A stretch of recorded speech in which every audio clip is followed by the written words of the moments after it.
Melnard yung tatay mo? So si Melnard. Melnard? Oh, sis, Melnard! Yung sikat na mayor ng Ozami City.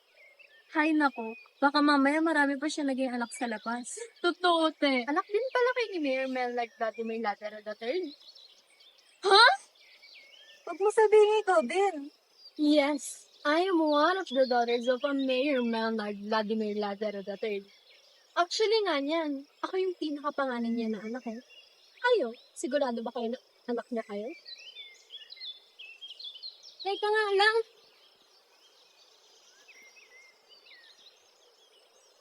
Ano?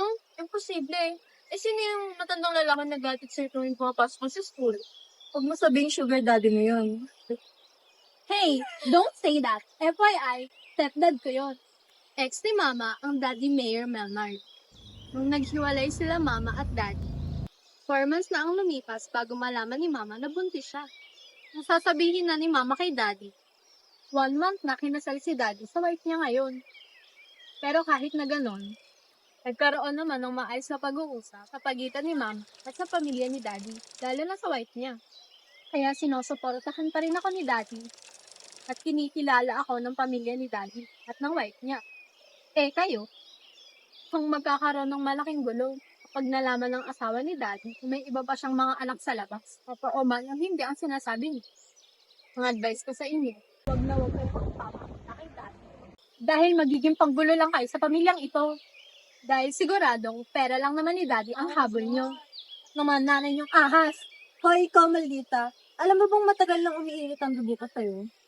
Dahil numero 1 kang nambubuli kay Aya. Sumusobra ka na. Alam mo, kahit hindi mo yan sabihin sa amin, ay wala kaming balak magpakilala dyan kay Mayor na Vladimir Lazaro dahil unang-una, galit ang mga nanay namin sa kanya. At higit sa lahat, ayaw din namin siya maging ama, kahit nakadugo pa namin siya. Kaya huwag kang mag-alala, dahil sa'yo na ang pera ng tatay mong salbahe. Wala kaming intensyon na makihati sa'yo. At higit sa lahat, kahit totoo man ang sinasabi mo, ayaw ka namin maging kapatid. Pakilalanin na atin. Dahil sobrang sama ng ugali mo. Ah, talaga? Lalo na ako. Hindi ko rin kayo gusto. Mga cheap, hindi ko rin kayo kikilalanin ng mga kapatid. Ama na nga yan, ano ba, Lay?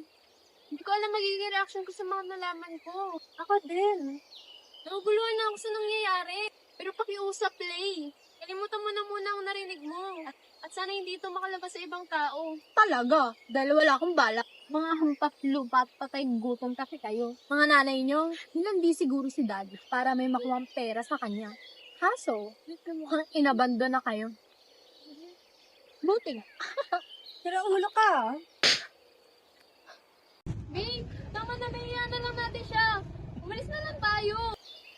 Salamat ka, mabait kang si Aya. Kung hindi, dalawa kami sumasabunot sa'yo ngayon. Tara na, Aya. Ah!